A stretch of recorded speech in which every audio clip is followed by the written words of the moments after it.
Gravity यानी गुरुत्वाकर्षण बल।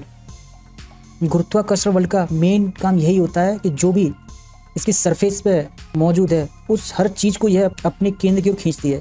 इसका सेंटर यानी केंद्र का मतलब है जैसे किसी सेब के अंदर जो बीज होते हैं जस्ट उसके अंदर होते हैं यानी मिडिल में होते हैं, तो हर चीज़ को ये सरफेस से अपने केंद्र की ओर खींचती है।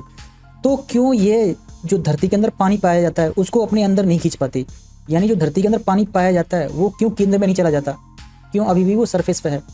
इसका मेन रीज़न ये होता है, पहले एक्वाफायर को समझिए। एक्वाफायर यानी धरती के अंदर मौजूद सॉइल की वह लेयर जिसमें पानी मौजूद होता है, यानी वह लेयर जिसमें पानी होता है उसको एक्वाफायर बोलते हैं। एक्वाफायर का मतलब ये होता है जलधारी परत, यानी वह परत जिसमें जल हो। जिसमें जल नहीं है उसको एक्वाफायर नहीं बोलेंगे।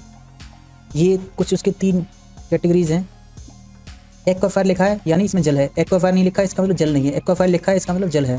अनकन्फाइंड एक्वाफायर क्या होता है? सैचुरेटेड सॉइल यानी वैसी सॉइल जिसमें नमी हो प्लस इसके ऊपर एक परमिएबल सॉइल की एक लेयर हो। मतलब ये कोई सरफेस है तो इसके नीचे कहीं जो एक्वाफायर है तो इसके ऊपर जो लेयर होगी वो परमिएबल होगी, यानी यहाँ से पानी रिस के इसके अंदर जा सकता है। परमिएबल यानी पारगम्यता, यानी पानी पार हो जाए उसमें से, तो वो तो अनकन्फाइंड एक्वाफायर कहलाएगी। सेकंड है कन्फाइंड बेड। कन्फाइंड बेड होते क्या है? इसमें वाटर नहीं होता और ये क्या है? अनपरमिएबल लेयर है।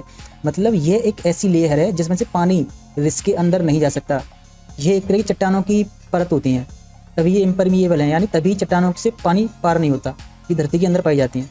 और थर्ड है कन्फाइंड एक्वाफायर। यहाँ एक्वाफायर दे रखा है मतलब पानी होगा, तो इसमें भी सैचुरेटेड सॉइल तो है प्लस इसके नीचे जो है एक अनपरमिएबल लेयर होती है। मतलब यहाँ कोई एक्वाफायर है तो उसके नीचे एक अनपरमिएबल लेयर होगी, यानी यहाँ से पानी इसके नीचे रिस के नहीं जाने वाला कभी भी। यही कारण होता है धरती के अंदर जितना भी पानी है उसके नीचे क्या होता है कि अनपरमिएबल लेयर होती है। कौन सी? ये कन्फाइंड बेड वाली। तो वो पानी को अंदर रिस के नहीं जाने देती। इसको इस तरह से समझिए, जैसे ये क्या है? धरती की कोई लेयर कैसी है? परमिएबल, यानी इसमें से पानी पार हो सकता है। तो इसके बाद जो होगी वो अनकन्फाइंड एक्वाफायर बोलते हैं, यानी फर्स्ट केवल अनकन्फाइंड एक ही होती है एक्वाफायर। उसके बाद कन्फाइंड बेड यानी इनपरमिएबल लेयर। उसके बाद फिर एक्वाफायर होगा कैसा? कन्फाइंड, फिर बेड होगा अनपरमिएबल, फिर एक्वाफायर, ऐसे चलते रहते हैं। यानी इस तरह का जो दे रखा है ये क्या है? कन्फाइंड बेड है। इसका मतलब ये है कि यहाँ से पानी ये नीचे नहीं जाने देगा। और कन्फाइंड एक्वाफायर क्या है? ये कन्फाइंड एक्वाफायर है, यानी इसी में पानी मौजूद होता है। केवल पहली वाली एक्वाफायर को छोड़ के बाद बाकी जितनी भी एक्वाफायर होती हैं उनको कन्फाइंड एक्वाफायर बोलते हैं, लेकिन पहली वाली को अनकन्फाइंड बोलते हैं। कन्फाइंड का मतलब होता है बंधा हुआ एक तरह का, रिस्ट्रिक्टेड वाटर। अनकन्फाइंड का मतलब होता है नॉट रिस्ट्रिक्टेड, यानी किसी भी तरह की बाधा नहीं है। ये इसीलिए इसको कन्फाइंड बोलते हैं। कैद है, कन्फाइंड का मतलब कैद होता है, कैद हुआ पानी। कैद किस में है? 2 कन्फाइंड बेड के बीच में। Live it. जैसे ये देख के चलिए, ये कोई धरती की सॉइल है, उसके नीचे इसको हम बोलेंगे अनकन्फाइंड एक्वाफायर। फिर ये कन्फाइंड बेड, यानी यहाँ से पानी नीचे नहीं जाएगा। फिर उसके बाद लेयर है एक पानी की जिसको कन्फाइंड बोलते हैं। फिर उसके बाद बेड दे रखा है, यानी ये पानी यहाँ से नीचे नहीं जाने देगा। फिर उसके बाद कोई कन्फाइंड एक्वाफायर हो गया। तो होता क्या है, जब हम कोई ट्यूबवेल लगाते हैं, जब हम कोई ट्यूबवेल या बोरिंग करते हैं, तो जब इसमें से पानी निकाला जाता है तो इस एरिया की सारी मिट्टी और पानी ये बाहर निकाल देता है। तब क्या होता है? अब इसमें से रिस के पानी यहाँ आएगा। इस तरह का ये पानी कैसा है? मिट्टी प्लस वाटर, यानी जो नदियों के किनारे मिट्टी और पानी होता है वो वाला है। यानी मिट्टी के सारे वर्ड्स जो हैं पानी से भरे हुए हैं, लेकिन इस एरिया इसको कोटर बोला जाता है। इसमें केवल शुद्ध पानी होगा। यही कारण है कि नया नया जब बोरिंग किया जाता है तो उसके 2-4 दिन तक मिट्टी और पानी निकलता रहता है। जैसे वो शुद्ध हो जाता है तो इस जगह पर मिट्टी अब नहीं रहती, इस जगह पे केवल शुद्ध पानी होता है। जैसे ये कम होता जाता है यहाँ से रिस के आता जाता है, फिर ये पूरा भर जाता है।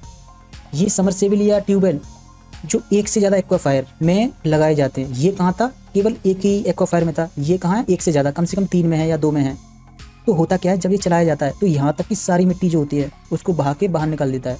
तो यही कारण है 3 से 4 दिन तक मिट्टी के साथ साथ पानी आता है। समय के साथ होता क्या है, ये अपना एरिया बढ़ाते चलता है। यानी अब इसका एरिया यहाँ हो गया तो इसके पास जो भी ट्यूबवेल नल वल होगा तो उसका भी पानी अब यहाँ आने लगता है। फिलहाल मान लीजिए इन दोनों का वाटर टेबल एक जगह पे है। जैसे ही दोनों को चलाया जाता है तो दोनों का वाटर टेबल कुछ नीचे हो जाता है। अब 20 में पानी निकलेगा, 20 में पानी निकलेगा। लेकिन जैसे ही और इस ट्यूबवेल को ज़्यादा चलाया जाता है तो होता क्या है कि यहाँ से पानी यहाँ आने लगता है। फिर यहाँ पानी नहीं रहा, इसलिए ये ट्यूबवेल बंद पड़ जाता है या नल बंद पड़ जाता है। तो यही कारण होता है जो बड़ा या गहरा ट्यूबवेल या समर होता है तो उसके बगल वाले समर कुछ देर बाद पानी देना बंद कर देते हैं। क्यों? क्योंकि उसका पानी इस कोटर में आ चुका होता है। इसमें तो पानी है, इसमें तो पानी आएगा, लेकिन इसमें पानी नहीं आएगा। लेकिन इसको और ज़्यादा चला जाए, लिमिट से भी ज़्यादा चला दिया जाए तो इसमें से पानी खत्म हो जाएगा, क्योंकि पानी इसका इस जगह पे आ गया, क्योंकि यहाँ से इसको ये ले नहीं पाएगा, इसलिए ये भी बंद हो जाएगा। फिर हो सकता है 2-4 घंटे बाद फिर इसके पास पानी वापस आ जाए तो फिर ये चलने लगेगा। वैसे ये कोटर इस टाइप से ना होके इस टाइप से होता है, दोनों तरफ इस टाइप से होता है, इस टाइप से, मतलब यहाँ की भी मिट्टी ये बाहर बहा दी जाती है। पर ये एनिमेशन ठीक से नहीं हो पा रहा था, इसको इसलिए मैंने राउंड किया। ये होता कैसा, इस साइड से होता है। खैर छोड़िए, मेरा बताने का मतलब यही था कि कैसे पानी बाहर निकाला जाता है। जैसे ये एक तरह का एक्वाफायर दे रखे हैं डिफरेंट टाइप के। पहले वाला जो एक्वाफायर होगा ये एक्वाफायर है कोई, सबसे पहला वाला एक्वाफायर होगा उसको क्या बोलते हैं, अनकन्फाइंड, क्योंकि उसके ऊपर जो लेयर होती है वो परमिएबल होती है, यानी पानी यहाँ से रिसर्च के आ सकता है।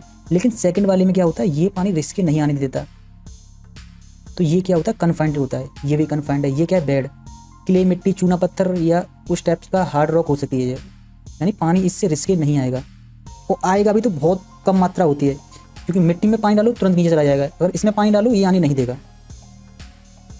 मतलब हर जो लास्ट एक्वाफायर होगा उसके नीचे ऐसा कोई ना कोई बेड जरूर होगा, वरना पानी क्या होगा, नीचे चला जाएगा। तो उसको रोकने का काम कौन करता है, ये बेड करता है। यानी हार्ड रॉक या चट्टानों की जो परत होती है वो पानी को संजोए रखती है, एक जगह पे इकट्ठा रखती है, इनसाइड द अर्थ जाने नहीं देती। जैसे इस जगह पे हमने कोई ट्यूबवेल या बोरिंग की, अगर हमने इसको केवल अनकन्फाइंड लेयर तक ही डाला तो इसकी पानी देने की क्षमता थोड़ी कम होगी। जैसे ही हमने इसको दूसरी वाली में डाला इसकी क्षमता थोड़ी बढ़ जाएगी, यानी गहराई हमने इस ट्यूबवेल की बढ़ा दी। होता क्या है, जब कभी कभी हम ट्यूबवेल की गहराई और ज़्यादा बढ़ा देते हैं, पानी उतना ही रहता है। मेन रीज़न उसका क्या होता है, क्योंकि अभी भी ये एक बेड में है, यानी उस मिट्टी में है जहाँ पानी है ही नहीं। तो कितना भी कर लो, यहाँ से यहाँ तक कितना भी इसको खोद लो या अंदर घुसा दो या पेनिट्रेट कर दो, इसमें से पानी नहीं निकलने वाला, उतना ही रहेगा जितना यहाँ आएगा। इस जगह का पानी होगा उतना ही निकलेगा। लेकिन जब इसको और थोड़ा एक्स्ट्रा अंदर पेनिट्रेट कर दिया जाएगा तो इसकी कैपेसिटी बढ़ जाएगी, कि यही दिखाने के लिए मैंने किया था यहाँ पे। यूजुअली होता क्या है, सभी तरह के जो एक्वाफायर होते हैं वो कहीं ना कहीं सरफेस से टच होते हैं, जिससे होता क्या है, उनके अंदर पानी आने लगता है, वो रिचार्ज हो जाते हैं। जैसे ये एक्वाफायर है, ये इसमें पानी आ जाएगा, इसमें पानी आ जाएगा, इसमें पानी आ जाएगा, ये दिखा रखा है। ये क्या है, बेड होता है जो पानी को रिसने नहीं देता। मतलब पानी यहाँ तक तो रहेगा लेकिन इससे नीचे नहीं जाएगा। ये पानी यहाँ तक रहेगा, ये पानी यहाँ तक रहेगा। लेकिन जो बेड होता है चूने पत्थर या किसी हार्ड रॉक का होता है, वो पानी को नीचे नहीं जाने देता। यानी जो बेड होता है वो भी हमारे लिए बहुत ज़्यादा ज़रूरी होता है, वरना पानी डीप इनसाइड चला जाएगा जिसे हम निकाल नहीं पाएंगे। एक्वाफायर प्लस बेड दोनों ही हमारे लिए ज़रूरी हैं। ये भी ज़रूरी है, ये भी ज़रूरी है। या देखा जाता है कहीं कहीं वाटर टेबल ज़मीन से बहुत ज़्यादा नीचे होती है। उसका मेन रीज़न यही होता है कि जो पहला कन्फाइंड बेड होता है या जो पानी को रोके रखेगा उसकी गहराई वाटर टेबल से बहुत ज़्यादा नीचे होती है। ये जितना ज़्यादा होगा उतनी ही वाटर टेबल ऊंची होगी। जैसे इस तरह को समझिए, ये अनकन्फाइंड है, यानी पानी रिसके यहाँ तो आराम से आ सकता है, लेकिन यहाँ कोई व्यवस्था नहीं है इस वाली कन्फाइंड एक्वाफायर में पानी जाने की। तो होता क्या है, ये 100% अनपरमिएबल नहीं होते, यानी ये 100% जलरोधी नहीं होते। इससे थोड़ा थोड़ा पानी रिसके चला जाता है। जैसे धरती की इस सतह से पानी इस एक्वाफायर में जाएगा तो हो सकता है ये 8 से 10 दिन में चला जाए, लेकिन यहाँ का जो पानी यहाँ से रिसके इसके अंदर जाएगा उसको महीना या साल भी लग सकती है। और जो पानी यहाँ से इस वाली एक्वाफायर में रिसके जाएगा उसमें कई साल लग जाते हैं। मतलब ये बेड जो होते हैं 100% वाटर प्रूफ तो नहीं होते, थोड़ा बहुत रिश्ता रहता है। ये सब यहाँ दिखाया गया है।